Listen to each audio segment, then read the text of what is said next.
Unit 3. A was King Tut, murdered. A King Tutankhamun was still a teenager when he died around 1322 BC. He ruled Egypt for 10 years, the last king of a powerful family that had ruled the country for centuries. After his death, the body of King Tut, as Tutankhamun is usually known today, was placed in a gold-filled tomb. There he lay forgotten until the tomb's discovery in 1922. Although we know a lot about his life, the reason for King Tut's death at such a young age has remained a mystery, with murder the most extreme possibility. Now improved X-ray technology 1 and DNA 2 testing are offering new clues into the life and death of the boy king. B.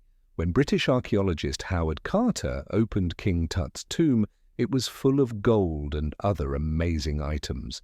Carter spent months carefully recording the treasures.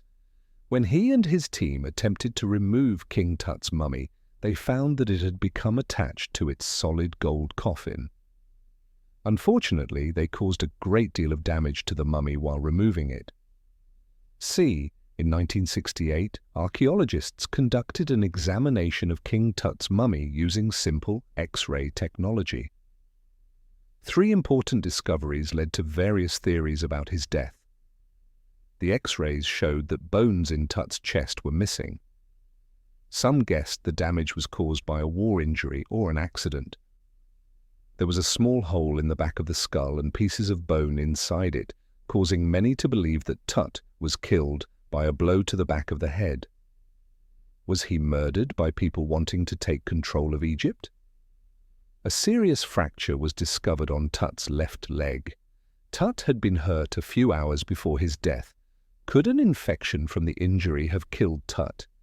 In 2005, scientists under the direction of Egyptian archaeologist Zahi Hawass used new and more effective X-ray technology to study the mummy. They discovered that the damage to Tut's chest was caused by Howard Carter, and the hole in Tut's skull was made when embalmers were preparing the body for burial. While this ruled out one theory, that of murder, it still doesn't tell us exactly how he died. Then in 2008, Hawass and his team analyzed Tut's DNA. They found that he suffered from flat feet as well as a bone disease. This would have made it difficult for him to walk. When they analyzed the DNA of the mummies in other tombs nearby, they made some shocking discoveries. They found Tut's father and mother, who had similar DNA, were actually brother and sister.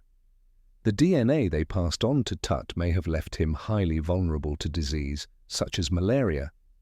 5. Did an infection that started in his fractured leg, added to the bone disease, cause his death? No one knows for sure.